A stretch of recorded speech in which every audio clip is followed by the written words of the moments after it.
Okay, welcome students in computer Infosys computer education. Students, आज के ये सी लैंग्वेज के वीडियो के अंदर हम लर्न करने वाले हैं switch case statement. Switch case statement क्या है, वो कैसे परफॉर्म करता है, उसका प्रैक्टिकल क्या होता है, ये वीडियो के अंदर हम डेफिनेटली एक एक चीज को स्टेप बाय स्टेप लर्न करेंगे। बहुत सारे स्टूडेंट्स को इसके अंदर कंफ्यूजन होता है, प्रैक्टिकल कैसे होता है। यूनिवर्सिटीज की एग्जाम नजदीक आ रही है, स्टूडेंट्स बहुत बार आके मुझसे क्वेश्चन करते हैं, सर इसको पे वीडियो बनाओ, इसको पे हमें सिखाओ। तो ये वीडियो के अंदर हम लर्न करेंगे सी लैंग्वेज के स्विच केस स्टेटमेंट के बारे में। पहले मैं क्लियर कर दूं, ये वीडियो जिनके पास सी लैंग्वेज का बेसिक नॉलेज है उनके लिए बनाया गया है। अगर आपके पास सी लैंग्वेज का कोई भी नॉलेज नहीं है तो हमारे दूसरे वीडियोस हमने चैनल में अपलोड करके रखे हैं, वो वीडियो को डेफिनेटली देखो। उसके अंदर हमने सी लैंग्वेज स्टेप बाय स्टेप आपको सिखाया है, उसके बाद ही ये वीडियो पे आना। बिकॉज ऑफ ये वीडियो थोड़ा एडवांस लेवल पे जाने वाला है। जिनके पास सी लैंग्वेज का नॉलेज है, ऑलरेडी थोड़ा बहुत प्रोग्राम बनाए हुए हैं, थोड़ा नॉलेज है, उनके लिए ये वीडियो होने वाला है। टेंशन नहीं, अगर आपके पास कोई भी नॉलेज नहीं है, सी लैंग्वेज आपके लिए नया है, तो हमारे चैनल के अंदर दूसरे वीडियोज है, उसको देख लो। उसके बाद ये वीडियो के ऊपर आओ, पहले उस वीडियो को देखो, अच्छे से लर्न करो, प्रैक्टिस करो। कुछ भी क्वेश्चन है, कंफ्यूजन है, कमेंट में पूछो, कॉल करके पूछो, व्हाट्सएप नंबर पे कांटेक्ट करो, एप्लीकेशन से कांटेक्ट करके डाउट आपके क्लियर करो। तो चलिए चलते हैं सी लैंग्वेज के ये स्विच के स्टेटमेंट के वीडियो के ऊपर। सबसे पहले हम उसकी डेफिनेशन बेसिकली देखेंगे। मैंने यहाँ पे इंटरनेट से 4-5 डेफिनेशन कलेक्ट की है। 4-5 डेफिनेशन, दो डेफिनेशन मैंने इसलिए यहाँ पर कलेक्ट की है कि बहुत बार क्या होता है, डिफरेंट बुक के अंदर लोगों के पढ़ाने के तरीके पे डिपेंड करता है कि लोग अलग अलग तरीके से पढ़ाते हैं। तो मैंने 2 डेफिनेशन यहाँ पे जो मुझे मेजर अच्छी लगी मैंने कलेक्ट की है, उसको भी हम पहले डिस्कस करेंगे कि ये डेफिनेशन क्या बताता है, बाद में मेरा ओपिनियन क्या है और उसको प्रैक्टिकली हम कैसे परफॉर्म करेंगे। तो सबसे पहले हम यहाँ पर देखेंगे स्विच के स्टेटमेंट। अब स्विच के स्टेटमेंट के अंदर यहां पे दिया है स्विच के statement allow variable to be tested for equality against list of values.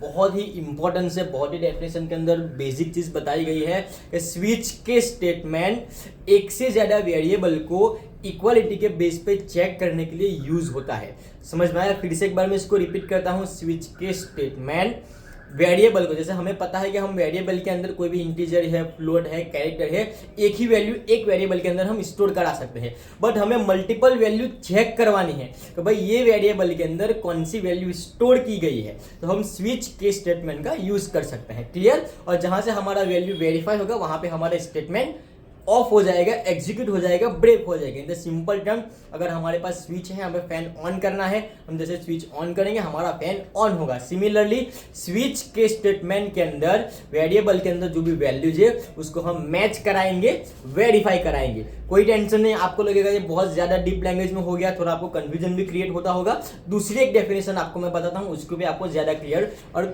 Clarification मिलेगा। ठीक है, यहाँ पे दिया है ईच वैल्यूज कॉल्ड केस। ये एक थियोरेटिकल एग्जाम्स के लिए बहुत ही ज्यादा इंपॉर्टेंस है। स्विच केस के अंदर केस किस चीज को बोला जाता है, यहाँ पे दिया गया है लिस्ट ऑफ वैल्यूज। जैसे फॉर एग्जांपल मैं एक वेरिएबल पकड़ के चलूं a इक्वल टू 23, ठीक है, ये मेरा वेरिएबल हो गया। क्या हो गया? वेरिएबल हो गया a इक्वल टू 23। अब मेरे पास एक लिस्ट है 25, 30, 35, 22, 21, 19। तो ये जो मेरी लिस्ट है जिसको मुझे वेरिएबल से मैच कराना है, ये जो लिस्ट है that is known as case. ठीक है, समझ में आया? ये जो वेरिएबल की लिस्ट है, मेरे पास जो लिस्ट है जिसको मुझे वेरिएबल के अंदर जो वैल्यू स्टोर है उसके साथ मैच कराना है, तो ये जो वैल्यूज की लिस्ट है दैट इज नोन एज, क्या बोला यहाँ पे, क्या दिया गया? Case. Called value list is known as case, and the variable being switched on checked each switch case। क्या है, हम क्या करेंगे, डिफरेंट स्टेटमेंट बनाएंगे जिसके अंदर हम एक एक वैल्यूज को 1 बाय 1 वेरिएबल के साथ मैच करके चेक करेंगे। अभी भी आपको थोड़ा टफ लग रहा है, कोई टेंशन नहीं है, अभी हम उसको और इजी करेंगे। फिर भी टफ लग रहा है, हम प्रैक्टिकल जैसे प्रैक्टिकल देखेंगे उसके अंदर और इजी करके आपको मैं बताऊंगा। फिर भी कोई डाउट रहता है मुझे मैसेज करो, कमेंट करो, कॉन्टैक्ट नंबर पे कॉन्टैक्ट करके आप डेफिनेटली पूछ सकते हो। तो हम चलते हैं आगे की डेफिनेशन पे। हाँ, ये डेफिनेशन के अंदर क्या दिया गया है, switch statement in C an alternate मतलब दूसरा ऑप्शन है किस चीज का, इफ एल्स इफ कंडीशंस का। बहुत ही ज़्यादा इंपॉर्टेंट। जो पहले की डेफिनेशंस के अंदर जो चीज़ दिखाई गई थी वो थोड़ा टफ लग रहा था। स्विच स्टेटमेंट क्या करता है, सिमिलरली इफ कंडीशन जैसा ही काम करता है। इफ कंडीशन के अंदर अगर हमें वैल्यू मैच करानी है तो हम इफ एल्सिफ करके प्रोग्राम बनाते हैं। यहाँ पे क्या करेंगे, हम स्विच रख के प्रोग्राम बनाएंगे। दोनों चीज़ काम सेम ही करती है, पर कितने प्रोग्राम्स के अंदर इफ कंडीशन काम नहीं करती है, प्रोग्राम के अंदर एरर आता है, प्रोग्राम प्रॉपर्ली रन नहीं हो पा रहा है, आपका प्रोग्राम का कोडिंग परफेक्ट है फिर भी परफेक्ट आंसर नहीं आ रहा है, तो यहां पर आपको स्विच केस यूज करके चेक करना है। 100% आपका आंसर परफेक्ट आ जाएगा। फिर से एक बार मैं रिपीट करता हूं, ये अल्टरनेट ऑप्शन है किस चीज का, इफ एल्सिफ का। यहाँ पे दिया गया है इफ एल्सिफ का, मतलब आपके पास इफ एल्सिफ कंडीशंस का नॉलेज है, आपने उसको सीखा हुआ है। नहीं सीखा है तो हमारे वीडियोस को देख लो, वीडियोस के अंदर हमने अच्छे से उसको एक्सप्लेन किया है। सेम चीज स्विच केस के अंदर। क्लियर? अभी भी आपको कंफ्यूजन लग रहा होगा, आई नो कि बहुत ज्यादा टफ हो रहा है, हम उसको प्रैक्टिकल करके समझेंगे। फिर भी आगे यहाँ पे देख लेते हैं, यहाँ पे क्या दिया गया है, statement which allow us to execute multiple operations. Multiple operation, जैसे हम इफ कंडीशन में क्या करते हैं, मल्टीपल कंडीशंस रख के चेक करते हैं, equal to, not equal to, greater than, less than, तो ये क्या हो गया हमारा मल्टीपल ऑपरेशन हम चेक करेंगे for the different possible values. If condition के अंदर हम क्या करते हैं, a equal to 25, a less than equal to b, तो हम डिफरेंट वैल्यूज को मैच कराते हैं। सिमिलरली यहाँ पर क्या दिया गया है, डिफरेंट पॉसिबल वैल्यूज को एक सिंगल वेरिएबल के साथ मैच कराएंगे। अभी भी टफ लग रहा है, मुझे पता है आपको कंफ्यूजन होगा, ये बंदा क्या पढ़ा रहा है। प्रैक्टिकल करके समझते हैं तो आपको ज्यादा क्लैरिटी और क्लैरिफिकेशन मिलेगा। चलो तो डायरेक्ट चलते हैं प्रैक्टिकल पे, ठीक है।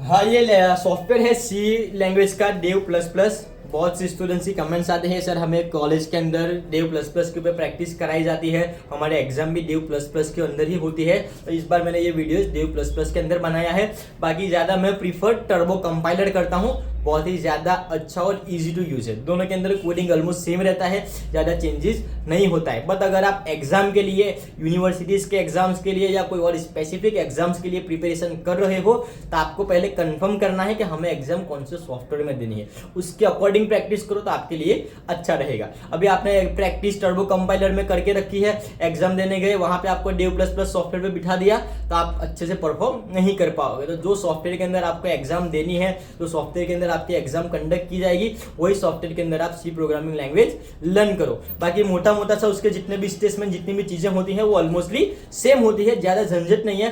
2-3 बार प्रैक्टिस करोगे दोनों सॉफ्टवेयर में तो आपको कंफ्यूजन क्लियर हो जाएगा, ठीक है। अभी हम लर्न करेंगे डेव प्लस प्लस के अंदर, ठीक है। चलिए सबसे पहले हम चलते हैं, यहाँ पे मैंने एक प्रोग्राम बना करके रखा है कैलकुलेटर। जैसे हमें दो वैल्यू को प्लस करना है, उसके अंदर हम ऑपरेटर्स यूज करेंगे। ऑपरेटर क्या है, plus minus, subtraction, multiplication, division. तो इसके लिए हमने कैलकुलेटर का प्रोग्राम बनाया है। हमारे स्टूडेंट्स ने इफ कंडीशन का यूज करके बहुत ही अच्छा प्रोग्राम बनाया था, बट उनका आंसर परफेक्ट नहीं आ रहा था। अब उन्होंने मुझे प्रोग्राम दिखाया, मैंने प्रोग्राम को स्टडी किया, प्रोग्राम के अंदर आंसर नहीं आ रहा था, बिकॉज ऑफ उन लोगों ने इफ कंडीशन यूज किया था। काम करने का एग्जीक्यूशन प्रोसेस इफ कंडीशन का, स्विच स्टेटमेंट का, दोनों का ऑलमोस्ट सेम है, बट कितनी जगह पे आपका इफ कंडीशन काम नहीं करेगा। प्रोग्राम रन हो जाएगा, एरर भी नहीं आएगा, बट जब रन करोगे आंसर आपका परफेक्ट नहीं आएगा। तो ये कंडीशन के अंदर हम स्विच केस यूज करके चेक करेंगे कि हमारा प्रोग्राम रन होता है या नहीं होता है, ठीक है। यहाँ पे हमने स्विच केस लिया है। अब हमें क्या करना है, कैलकुलेटर बनाने के लिए सबसे पहले हमने यहाँ पे दो वैल्यू का प्लस करने के लिए, प्लस माइनस, सब्ट्रैक्शन, डिवीजन के लिए हमने प्रोग्राम बनाया है, ठीक है। दो वैल्यू के लिए, अगर आपको 3, 4, 5, 6 जितनी भी रखनी है आप ऐड कर सकते हो, बट मैंने यहाँ पे अभी दो वैल्यूज के लिए प्रोग्राम बनाया है। तो मैंने सबसे पहले यहाँ पे एक डिक्लेरेशन कर दिया है। एक सेकंड, मैं मेरे पहले पेन को एक्टिव करूँ तो आपको ज्यादा क्लैरिफिकेशन और आइडिया ज्यादा है। मुझे मार्क करने के लिए पेन इनेबल करना पड़ेगा, आपको मैं मार्क करके दिखा पाऊँ। सॉफ्टवेयर ऑन करके आपको मैं दिखा देता हूँ, ठीक है, जस्ट 1 मिनट, क्योंकि अच्छे से मैं उसको मैं राउंड या शेप में मार्क नहीं कर पाऊंगा। तो यहाँ पे हम चलिए, हाँ, यहाँ पे सबसे पहले हमने लाइब्रेरी ऐड कर दी है। यहाँ पर भी बहुत ज़्यादा स्टूडेंट्स की कंफ्यूजन होती है, सर आपने एक ही लाइब्रेरी ऐड की है, हमें 2 करवाते हैं, कॉलेज में 3 करवाते हैं, आप एक से काम चलाते हो, कितनी जगह पे 4-5 लाइब्रेरी ऐड की रहती है। ये डिपेंड करता है आपके प्रोग्राम के कोडिंग और आपके प्रोग्राम के स्टेटमेंट पे, ठीक है। मेरा सिंपल प्रोग्राम है, एक ही लाइब्रेरी से मेरा काम होता है, तो मैं ये लाइब्रेरी का यूज करके काम कर सकता हूँ। यहाँ पे दूसरी नीचे और एक लाइब्रेरी होती है conio.h, बहुत सारी लाइब्रेरीज होती है, वो ऐड करोगे नहीं करोगे कोई फर्क नहीं पड़ेगा। हाँ, अगर आपके प्रोग्राम के अंदर वो लाइब्रेरी से रिलेटेड कोई स्टेटमेंट आप एग्जीक्यूट करते हो, फिर आपको वो लाइब्रेरी ऐड करनी पड़ेगी, ठीक है। बाकी जरूरी नहीं है कि आप सब लाइब्रेरी ऐड करो, ये तो बहुत सारी लाइब्रेरीज है, पूरा पेज बढ़ जाएगा, इसकी नेसेसरी की हमें जरूरत नहीं है, ठीक है। तो हम यहाँ पे एक ही लाइब्रेरी का यूज करेंगे। उसके बाद में यहाँ पे हमने दिया है इंटीजर मेन। यहाँ पर भी आपको मैं बता दूं, जितने भी हमारे टर्बो कंपाइलर वाले स्टूडेंट्स हैं, यहाँ पे वॉइड मेन करके एक फंक्शंस होता है, वो यूज करते हैं। क्या यूज करते हैं? Void main. यहाँ पे हमने इंटीजर मेन लिया है, टर्बो कंपाइलर में वॉइड मेन चलता है। दोनों के अंदर नॉर्मल डिफरेंस है, पहले ही मैंने बताया। आपको जो सॉफ्टवेयर के अंदर एग्जाम देनी है उसके अंदर ही आप प्रैक्टिस करो, ठीक है। यहाँ पे मैंने वॉइड इंटीजर मेन किया है, टर्बो कंपाइलर वाले यहाँ पे वॉइड मेन यूज करते हैं, ठीक है। ज्यादा झंझट नहीं है, सिंपल कमांड है। उसके बाद में मैंने नीचे प्रोग्राम स्टार्ट किया इंटीजर। अब जैसे मैंने बताया, मुझे कैलकुलेटर बनाने के लिए 2 नंबर का मुझे एडिशन, सब्ट्रैक्शन, मल्टीप्लिकेशन, डिवीजन करना है, ठीक है, 2 नंबर का। तो मुझे सबसे पहले 2 नंबर लेने पड़ेंगे। मैंने यहाँ पे डिक्लेयर कर दिया इंटीजर नंबर 1, नंबर 2। यहाँ पर भी एक चीज ये ध्यान देने वाली है, मैंने ऑपरेटर्स भी पढ़ाए हैं मेरे पिछले वीडियोस के अंदर, आप उसको भी जाकर के देखो कौन से ऑपरेटर्स है। यहाँ पे हमने इंटीजर कैरेक्टर इंटीजर यूज किया है। अब इंटीजर, क्योंकि जो यूजर वैल्यू एंटर करेगा वो होल नंबर में होगा, 10, 5, 20, पॉइंट वाली वैल्यूज नहीं होगी, तो हमने यहाँ पे इंटीजर यूज किया है। हो सकता है अगर यूजर मेरे प्रोग्राम के अंदर पॉइंट वाली वैल्यू एंटर करता है, जैसे फॉर एग्जांपल 2.5, तो मेरा प्रोग्राम के अंदर एरर आ जाएगा, बिकॉज ऑफ हमने यहाँ पे इंटीजर यूज किया है। अगर आपको पता है कि यूजर कोई भी वैल्यू एंटर कर सकता है, तो आप यहाँ पे डेफिनेटली फ्लोट एक फंक्शन से कैरेक्टर है, डेटा टाइप है, उसको यूज करो, ठीक है, फ्लोट वाला, या फिर डबल यूज करो, दोनों में से कोई भी यूज करो, दोनों चलेगा।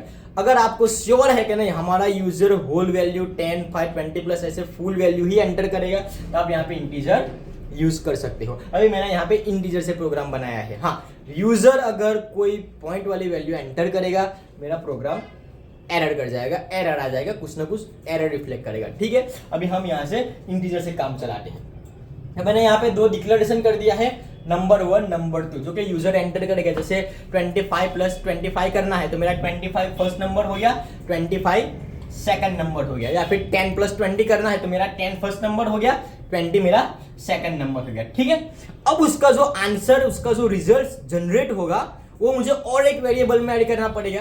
अब मुझे पता नहीं है उसका रिजल्ट या आंसर क्या आने वाला है, होल नंबर भी हो सकता है या पॉइंट वाला नंबर भी हो सकता है। इसलिए मैंने यहाँ पे यूज कर लिया फ्लोट, यूज कर लिया। क्या यूज कर लिया हमने? Float, because of I don't know कि जो आंसर आएगा वो क्या आएगा। फॉर एग्जाम्पल मैं यहाँ पे लिखूंगा 5 डिवाइडेड बाई 2। अब यूजर ने ये वैल्यू एंटर कर दी कि मुझे 5 डिवाइडेड बाई 2 करना है, अब उसका आंसर आएगा 2.5, ठीक है। ये कंडीशन के अंदर अगर मैं यहाँ पे इंटीजर यूज करूंगा तो मेरा प्रोग्राम एरर रिफ्लेक्ट करेगा, एरर आ जाएगा, प्रोग्राम अच्छे से परफॉर्म नहीं कर पाएगा। तो मैंने यहाँ पर फ्लोट यूज कर लिया, because of I don't know user क्या करने वाला है, ठीक है, ओके। तो यहाँ पे हमने और एक डिक्लेयर कर लिया रिजल्ट करके। उसके बाद में यूजर ऑपरेटर एंटर करेंगे। जैसे हमने बताया कि हम कैलकुलेटर बनाने वाले हैं, तो कैलकुलेटर के अंदर क्या होता है, plus, two, plus, minus, subtractions, ये ऑपरेटर ऐड करने पड़ते हैं। तो अब ऑपरेटर एक कैरेक्टर है, उसके लिए मैंने और एक डेटा टाइप यूज किया कैरेक्टर, और उसको मैंने असाइन कर दिया CH, ठीक है। ये सारी चीजें हम यूजर के पास से लेने वाले हैं। सबसे पहले नंबर यूजर एंटर करेगा, उसके बाद में जो रिजल्ट जनरेट होगा उसको हम रिजल्ट के अंदर सेव कराएंगे, और जो कैरेक्टर लिया है उसके अंदर यूजर जो ऑपरेटर मतलब सब्ट्रैक्शन, प्लस, माइनस का जो भी साइन होता है वो एंटर करेगा, उसको हम CH के अंदर स्टोर करवाएंगे, ठीक है। यहां तक क्लियर है? नाउ आगे चलते हैं। अब सबसे पहले हम क्या करेंगे, यूजर के पास से एक वैल्यूज लेंगे। हमने यहाँ पे टाइप कर दिया प्रिंटफ। यूजर क्या करेगा, enter the first number, display पे रिफ्लेक्ट करेगा, यूजर एक नंबर एंटर करेगा, उसको हमने स्कैनफ करके नंबर 1 के अंदर ऐड करवा दिया है। ये मैं ऊपर से एक्सप्लेन इसलिए कर रहा हूँ, ये वाला पर्सन्स, ये ऑलरेडी मैंने पहले ही बताया कि ये वीडियोस बिगिनर्स के लिए नहीं है। जिन लोगों के पास बेसिक नॉलेज है प्रिंटफ, स्कैनफ के फंक्शंस, इफ कंडीशन के फंक्शंस के प्रोग्राम बनाए हैं, उनके लिए वीडियोस है, इसलिए इसके अंदर मैं ज्यादा डिटेल में नहीं जा रहा हूँ, ठीक है। यूजर ने क्या, हमने क्या किया, यूजर के पास से पहले नंबर 1 का वैल्यू स्कैन करके ले लिया, नंबर 1 के अंदर हमने स्टोर करवा लिया। ठीक है, अब हम आगे चलते हैं। सेकंड नंबर पर यूजर क्या करेगा, जनरली हमारा जो कैलकुलेटेड यूज करने का मेथड तरीका क्या होता है, हम क्या करेंगे 10 के बाद सीधा प्लस प्रेस करेंगे। यहाँ पे कितने प्रोग्राम डेवलपर क्या करते हैं, ये वाला जो फंक्शंस है दैट मीन्स ऑपरेटर लेने वाला उसको सबसे लास्ट में रखते हैं। पहले 10 10 10 10 ऐड कर दिया, अब लास्ट में पूछेंगे आपको ये सबका क्या करना है, प्लस करना है या माइनस करना है। ठीक है, ये भी सही है, प्रोग्राम का आंसर इससे भी जनरेट होगा, आ ही जाएगा। बट हम जो सॉफ्टवेयर या प्रोग्राम बनाने वाले हैं वो किसके लिए बनाएंगे, यूजर्स के लिए बनाएंगे। तो सबसे पहले हमें यूजर्स की साइकोलॉजी समझनी है कि यूजर किस चीज के लिए, यूजर काम कैसे करेगा, जनरली यूजर का वर्क करने का साइकिल्स और साइकोलॉजी क्या होती है ये भी हमें समझना है। प्रोग्राम बना दिया, प्रोग्राम काम भी करेगा बट यूजर की वर्किंग साइकोलॉजी के साथ मैच नहीं करेगा, मार्केट के अंदर आप नहीं चल पाओगे, फेल हो जाओगे। ठीक है, तो हमें क्या करना है, यूजर की साइकोलॉजी, हमारी जनरल साइकोलॉजी क्या होती है, हम 10 या 20 कोई भी, उसके बाद हम सीधा ऑपरेटर की कैल्स में प्रेस करेंगे कि प्लस करना है। ठीक है, तो हम यहाँ पे सेकंड नंबर पे क्या लेंगे, ऑपरेटर लेंगे कि भाई printf choose operation to perform, हमें क्या करना है। यहाँ पे हमने दिया है, इसको थोड़ा तो स्टाइल करके आपको दिखा दूं, पूरा स्टेटमेंट आप देखो, परफॉर्म प्लस माइनस। अब हमने यहाँ पे स्कैन अप करके उसको %c कैरेक्टर के अंदर स्टोर करवा दिया। ठीक है, थोड़ा इसको बड़ा कर लेते हैं, आपको और क्लियर आइडिया जाए, पूरा प्रोग्राम आपको रिफ्लेक्ट करे, पूरा प्रोग्राम आपको दिखे। ठीक है, अब भाई एसी वेसी चला, बहुत गर्मी लग रही है, एसी वेसी चालू करो भाई, तब तक हम आगे प्रोग्राम रन करते हैं। फर्स्ट हमने क्या किया, नंबर 1 स्टोर करवा दिया, उसके बाद यूजर ऑपरेटर प्रेस करेगा, यूजर को ऑपरेटर डालना है। अब क्या करेंगे, यूजर ने जो ऑपरेटर टाइप किया उसको हम CH के अंदर % करके इसके अंदर ले लेंगे। तो हमारे ये नंबर 1 और ये हमारा ऑपरेटर, इतनी चीजें हमारी कंप्लीट हो गई। अब हमें दूसरा और नंबर चाहिए, यूजर ने 10 एंटर किया, प्लस का सिंबल प्रेस किया, अब हमें और एक वैल्यू चाहिए जो यूजर एंटर करेगा, उसके लिए हमने फिर से यहाँ पे असाइन कर दिया है प्रिंटफ, और एक हमने प्रिंटफ लगा दिया, ये रहा enter the second number. User क्या करेगा, सेकंड नंबर एंटर करेगा, उसको हमने स्कैन ऑफ करके नंबर 2 के अंदर ऐड कर लिया है। यहाँ तक बहुत ही इजी है, जिन लोगों ने प्रोग्राम अच्छे से पहले बनाए हैं उनके पास इतना नॉलेज अच्छे से होगा, उनको ये आइडियाज है कि ये कैसे काम करता है। अब जो मेन चीज स्टार्ट हो रही है स्विच केस की, वो उसके ऊपर हम ज्यादा फोकस करेंगे। ठीक है, थोड़ा ज्यादा ध्यान देना, वीडियो थोड़ा लंबा हो जाएगा पर इसको मैं आपको अच्छे से एक्सप्लेन इसलिए कर रहा हूँ आपके रिजल्ट्स के अंदर काम आ जाए। ठीक है, अब यहाँ पे रिजल्ट के अंदर डिक्लेयर कर दिया रिजल्ट इक्वल टू 0। अभी के लिए कुछ भी हमने प्लस माइनस सब्ट्रैक्शन परफॉर्म नहीं किया है, तो जो भी रिजल्ट होगा बाय डिफॉल्ट क्या होगा, 0। ये स्टेटमेंट नहीं भी लिखोगे तो भी चलेगा, कोई मैटर नहीं करता है। ठीक है, यहाँ पे मैंने लिख दिया है, नहीं लिखोगे तो भी चलेगा, ज्यादा झंझट नहीं है, पूरा भी दोगे स्किप कर दोगे तो भी चलेगा। एग्जाम में कितनी बार क्या होता है, टाइम नहीं होता है, जल्दी जल्दी प्रोग्राम बनाने पड़ते हैं, लंबे लंबी स्टेटमेंट टाइप करने जाओगे आपका टाइम ज्यादा जाएगा। जैसे मैंने ऊपर बहुत सारा लंबा लंबा लिखा है, printf the first number second number, तो ज्यादा टाइम जाएगा। एग्जाम के अंदर आप शॉर्ट में लिखो first value second value operator, तो क्या आपका टाइम से होगा, टाइपिंग में टाइम से होगा, आप शॉर्ट टाइम में अच्छे प्रोग्राम बना पाओगे। बाय चांस कुछ एरर भी आता है, आपके पास टाइम रहेगा तो आप उसको अच्छे से सॉल्व कर पाओगे। अदरवाइज लंबे लंबे स्टेटमेंट लिखने जाओगे, जिस चीज की नीड नहीं है, हमें जरूरत नहीं है प्रोग्राम के अंदर, वो लंबा लंबा टाइप करोगे, टाइम ज्यादा जाएगा। शॉर्ट में हमें कंप्लीट करना है। ठीक है, चलिए हम आगे चलते हैं। अब हमने यहाँ पे स्टार्ट किया स्विच, सबसे मेन चीज हमने यहाँ पे ले लिया स्विच CH। अब ये हमारा CH क्या है, हमें किस चीज के ऊपर स्विच बनाना है, हमने यहाँ पे कैरेक्टर डिक्लेयर किया है। क्या डिक्लेयर किया है, कैरेक्टर डिक्लेयर किया है। ठीक है, ये रहा, यहाँ पे CH लिखा है, हम इसके कंडीशन को चेक करेंगे। दैट्स व्हाई हमने यहाँ पे क्या यूज किया है, क्या यूज किया है, स्विच। ये रहा, क्या यूज किया है, स्विच, और स्विच में हमने लिखा कैरेक्टर। ये और आपने जो पे डेटा टाइप में डिक्लेरेशन किया, दोनों चीज मैच होनी चाहिए। यहाँ पे आप अपनी मनमानी करके कुछ भी नहीं लिख सकते, बिकॉज अब आप यहाँ पे कुछ भी लिखोगे ऊपर मैच नहीं करेगा, नीचे वाला परफॉर्म अच्छे से एग्जीक्यूट नहीं होगा, प्रोग्राम अच्छे से एग्जीक्यूट नहीं, कुछ ना कुछ एरर आएगा। तो यहाँ पे आपको ये ज्ञान देने वाली चीज है कि आपको ये ऊपर मैच होना चाहिए। ठीक है ना, उसके बाद में हम थोड़ा नीचे ले लेते हैं, कर्ली ब्रैकेट करके प्रोग्राम को स्विच को स्टार्ट करेंगे। अब फर्स्ट हमने यहाँ पे कंडीशन रखा केस, जैसे मैंने बताया था कि केस मतलब हमें कौन सी वैल्यूज को कैरेक्टर के साथ या कोई भी डेटा टाइप के साथ, इंटीजर के साथ हमें मैच कराना है। ठीक है, तो हमारी फर्स्ट वैल्यू है प्लस। यहाँ पे आप देख सकते हो केस फर्स्ट। डिक्लेरेशन करने का तरीका क्या है, केस लिखा, यहाँ पे आपको सिंगल कोड लेना है, मैंने यहाँ पे सिंगल कोड लिया है। ठीक है, इसका भी आप ध्यान रखो। उसके बाद में आपको यहाँ पे डबल डॉट करना है, ये भी आप यहाँ पे देख सकते हो, यहाँ पे डबल डॉट किया है, ये स्टेटमेंट आपको लिखना है। अब अगर प्लस है, हमने जो ऊपर कैरेक्टर लिया है, फिर से एक बार ऊपर जाके आपको मैं दिखा दूं, थोड़ा इसको इधर ले लेता हूँ, हाथ बहुत लंबा जा रहा है।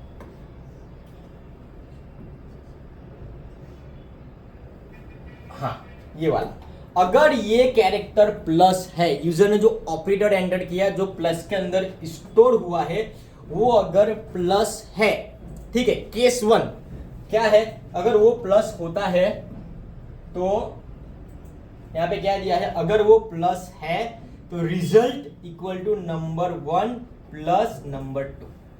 ठीक है, हमारा सिंपल स्टेटमेंट, आपने पहले एडिशन सब्ट्रैक्शन के प्रोग्राम बनाए होंगे, आपको आइडिया है, ज्यादा इसके पे मुझे डिटेल में जाने की जरूरत नहीं है। ठीक है, यहाँ पे क्या किया, रिजल्ट 1 नंबर 1 प्लस नंबर 2। क्यों, या हमारा ऑपरेटर क्या है, प्लस है। अगर आपका ऑपरेटर प्लस है तो ये दो ऐड हो गए, इसके अंदर आपका आंसर ऐड हो जाएगा। फॉर एग्जांपल नंबर 1 हमारा 10 है, नंबर 2 हमारा 20 है, तो इक्वल टू जितना भी आंसर होगा 30, वो आपका सीधा किस में ऐड हो जाएगा, रिजल्ट में। ठीक है, अगर प्लस है, आपका ये प्रोग्राम इतना एग्जीक्यूट हो गया, उसके बाद क्या होगा, हमने नीचे एक और स्टेटमेंट लिखा है ब्रेक, मतलब यूजर ने प्लस एंटर किया है, मैच भी हो रहा है, हमारा आंसर भी जनरेट हो गया। अब हमें स्विच को आगे बढ़ाने की जरूरत नहीं है, हमें स्विच को आगे बढ़ाने की जरूरत बिल्कुल भी नहीं है। क्यों, यूजर ने प्लस ही एंटर किया था और वो प्लस यहाँ पे मैच हो गया। अब हमें स्विच को स्टॉप करना है, हमने यहाँ पे क्या कर दिया, ब्रेक लगा दिया, यहाँ से स्विच आगे बढ़ेगी नहीं, स्विच के बाद जो भी फंक्शंस आते होंगे वो डायरेक्टली वो रन होंगे। ठीक है, अगर यूजर ने माइनस एंटर किया है या कुछ और एंटर किया है, प्लस एंटर नहीं किया है, तो यहाँ पे डेफिनेटली ये चीज मैच नहीं करेगी, तो ये ब्रेक नहीं होगा। और अगर ब्रेक नहीं होगा तो क्या होगा, आगे जाएगा आपका प्रोग्राम, आगे जाएगा। थोड़ा हम उसको नीचे लेकर के देखते हैं, सेकंड केस पे जाएंगे। यहाँ पे दिया गया है माइनस, केस 1, अगर यूजर ने जो कैरेक्टर एंटर किया है वो माइनस है, तो result equal to number 1 minus number 2। ठीक है, सेम चीज हम इफ कंडीशन में भी कर सकते हैं, ये कंडीशन ये मैच ही कर रहा है, पर इसका थोड़ा वर्किंग फंडामेंटल्स अलग है, कहीं जगह पर इफ के अंदर एरर आता है तो हम स्विच केस यूज कर सकते हैं। ठीक है, यहाँ पे क्या किया, हमने माइनस किया, क्यों, यूजर ने माइनस एंटर किया है। अगर ये मैच होता है तो इसके अंदर आपका आंसर स्टोर हो जाए, मैच नहीं होता है, मैच हो गया तो डेफिनेटली लूप को भी ये, स्विच को भी ये ब्रेक कर देगा, एग्जिट कर देगा। अगर मैच नहीं हो रहा है ये चीज तो आगे जाएगा। अब हम आगे चलते हैं, आगे क्या होता है। हमने यहाँ पर ले लिया केस 3, अगर यूजर ने मल्टीप्लाई का सिंबल एंटर किया है, मैच होता है, स्टेटमेंट पास करेगा, मल्टीप्लाई करेगा, रिजल्ट के अंदर उसका आंसर स्टोर करेगा।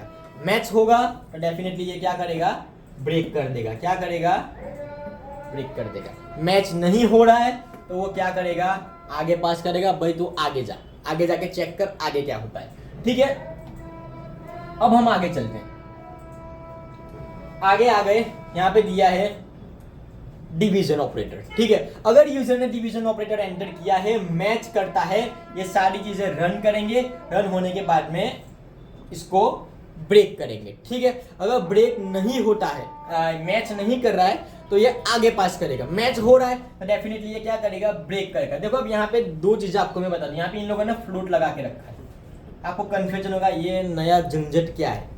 उन लोगों ने ऊपर इंटीजर में डिक्लेरेशन के अंदर इंटीजर करके लिया था, देखो ये वाले आपको मैं दिखाऊं, यहाँ पे क्या लिया है, इंटीजर करके लिया है, ये वाला।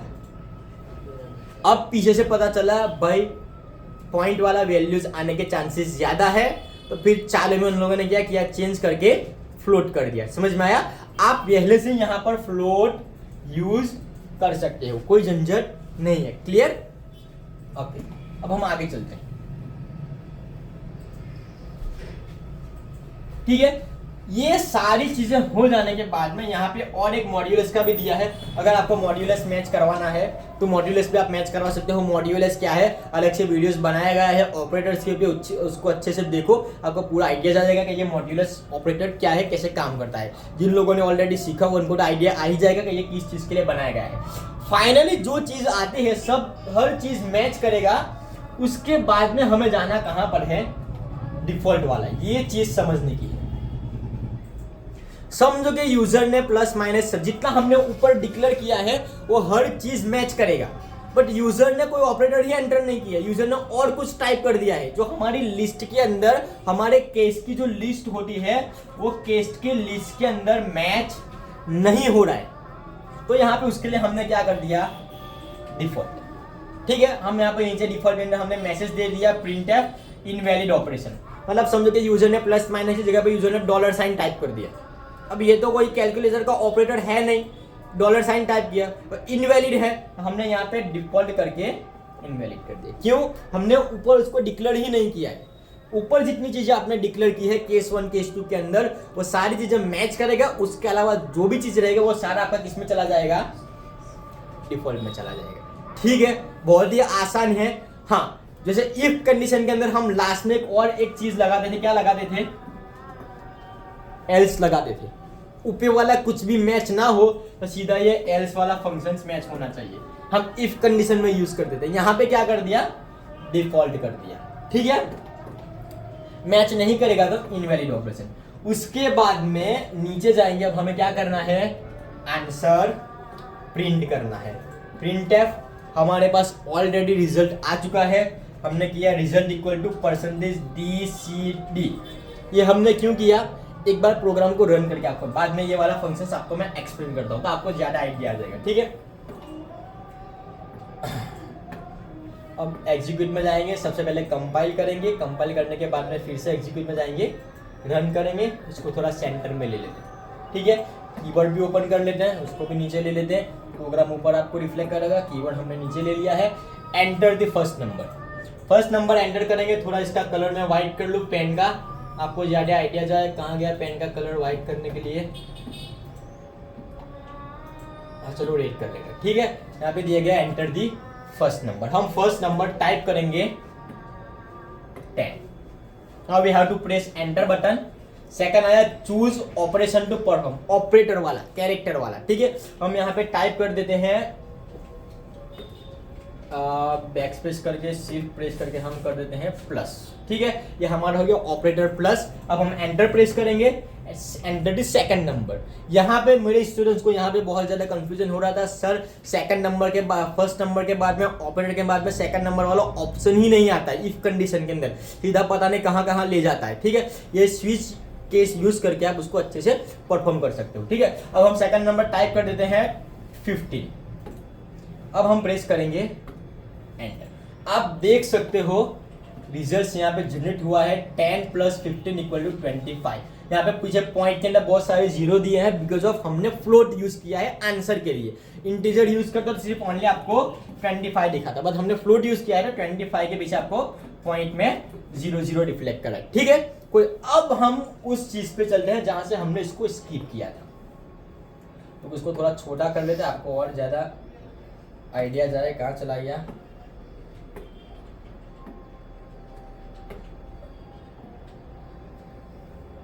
दोनों साथ में रखेंगे तो आपको ज्यादा क्लियरली आइडिया जाएगा।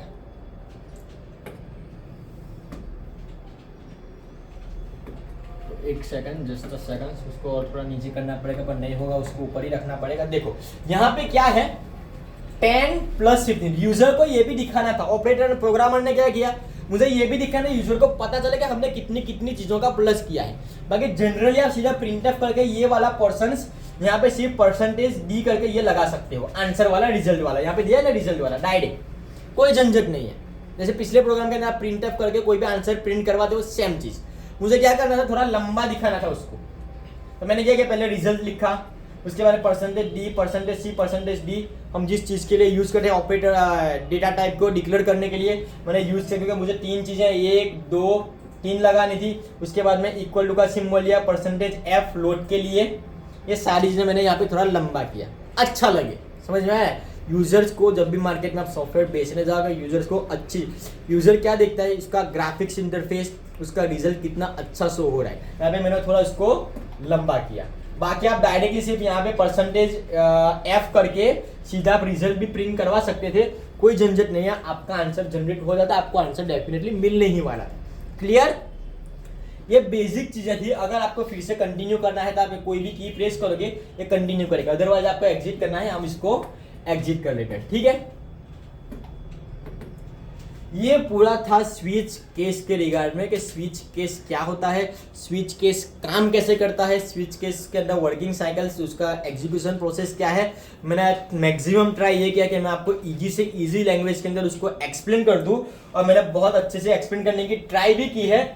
फिर भी अगर आपको कोई कंफ्यूजन है, कुछ भी डाउट्स है, आप कमेंट करो, डेफिनेटली मेरा कॉन्टैक्ट नंबर पीछे दिया गया है, आप कॉन्टैक्ट नंबर पे कॉल करो, व्हाट्सएप से मैसेज करो, हम डेफिनेटली आपको हेल्प करेंगे।